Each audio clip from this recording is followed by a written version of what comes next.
bulletin ou ayant des élèves inscrits sur cette même base et des chefs d'établissement, enseignants, personnel administratif et élèves de classe de terminale ayant procédé à des inscriptions non conformes à la réglementation en vigueur.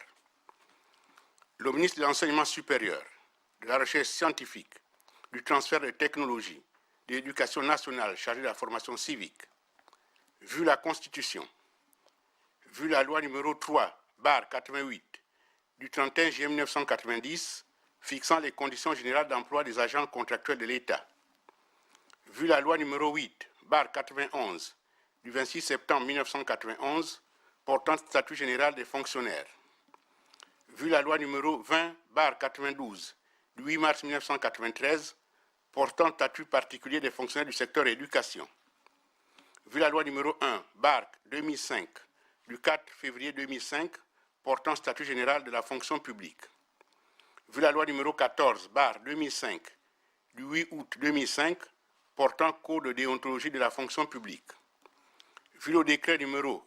449/PR/MENESE-TFPCJS du 19 avril 2013 fixant les modalités de préparation, d'organisation et de délivrance du brevet d'études du premier cycle de l'enseignement secondaire, vu le décret numéro 450/PR/MENESTFPRSCJS du 19 avril 2013 fixant les modalités de préparation, d'organisation et de délivrance du baccalauréat, vu l'arrêté numéro 88/MEN-IPN-DE2 du 26 mai 1975 faisant obligation aux chefs d'établissement du second degré d'établir un règlement intérieur dans leur établissement, vu le décret numéro 000-227/PR du 16 juillet 2020 portant nomination du Premier ministre, chef du gouvernement,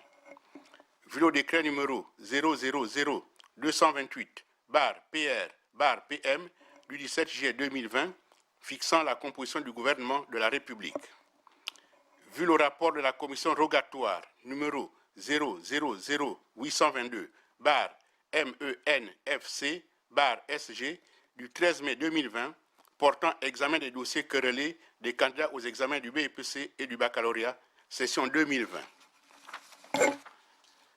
Considérant les motifs de droit et de fait suivants, des élèves en collaboration avec des enseignants, personnel administratif et chefs d'établissement en poste ont procédé à des inscriptions en classe supérieure sur la base de bulletins de notes falsifiés.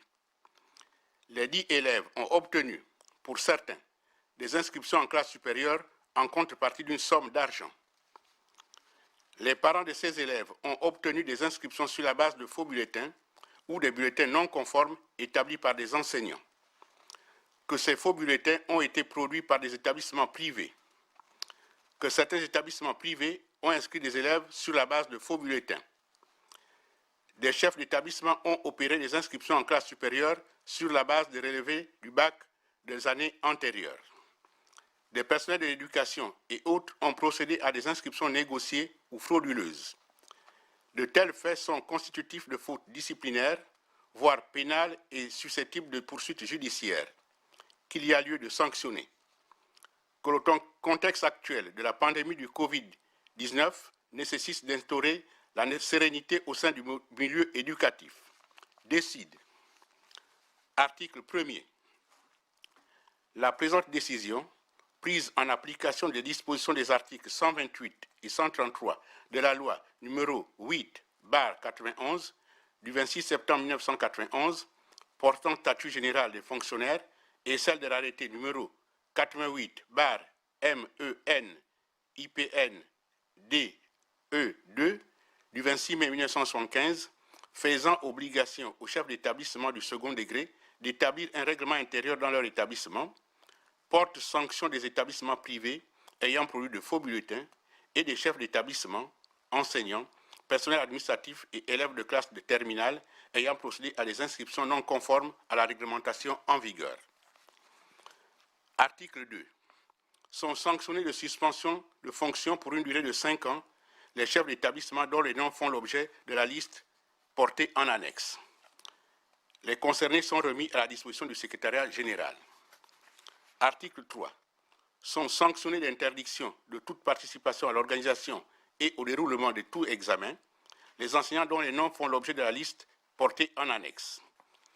Les concernés sont remis à la disposition des directions d'académie provinciale ou de zones académiques. Article 4.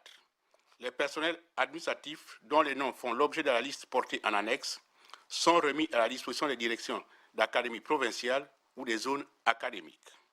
Sont sanctionnés d'un avertissement les établissements ayant inscrit les élèves sur la base de faux bulletins. Article 6. Les élèves incriminés sont sanctionnés selon le cas. Faux bulletins et ou inscription moyennant une somme d'argent ne sont pas autorisés à passer l'examen du baccalauréat session 2019-2020 et sont rétrogradés à leur niveau réel. 2. Inscription sans bulletin ou sans dossier sont exclus de l'établissement. 3. Inscrits en terminale avec un relevé du bac des années antérieures sont autorisés à passer l'examen du baccalauréat session 2019-2020. 4. Inscrits en terminale après succès au cours de vacances organisés au sein de leur établissement sont exceptionnellement autorisés à passer l'examen du baccalauréat session 2019-2020. Une notification sera adressée aux élèves concernés. La présente décision sera notifiée aux intéressés par courrier selon le tableau joint en annexe. Les concernés disposent d'un délai de 5 jours à compter de la date de la signature de la présente décision pour formuler d'éventuels recours. Article 8. Le secrétaire général, l'inspecteur général des services, le directeur général de l'enseignement scolaire et normal, le directeur général de l'enseignement technique et professionnel, le directeur général des examens et concours et les directeurs d'académie provinciale et de zone académique sont chargés, chacun en ce qui les concerne, de la stricte application de la dite décision. Fait à Libreville le 7 août 2020, le ministre, professeur Patrick Mugama Daouda.